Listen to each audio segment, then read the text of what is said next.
Биз кээ бирки нерселерди билбейбиз. Мисалы,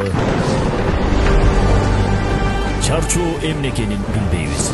Миңдеген асандардын, бакыттардын, айнуралардын, мээримдердин келечеги күтүп турганда күн түндөй эмгектенебиз.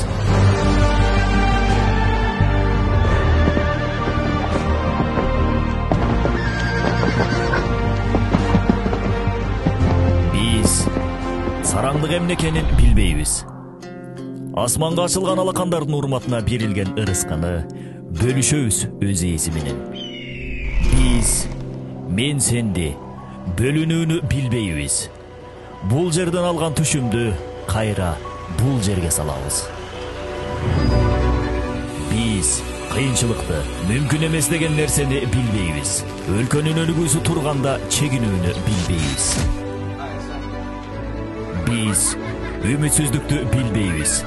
Кимдин мүдөөсү эл болсо, ал өзү эл сыяктуу.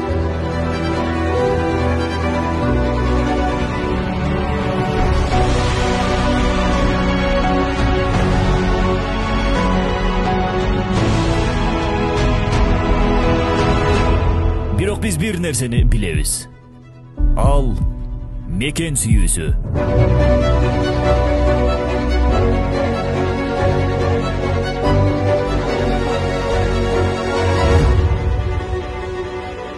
Код курулуш компаниясы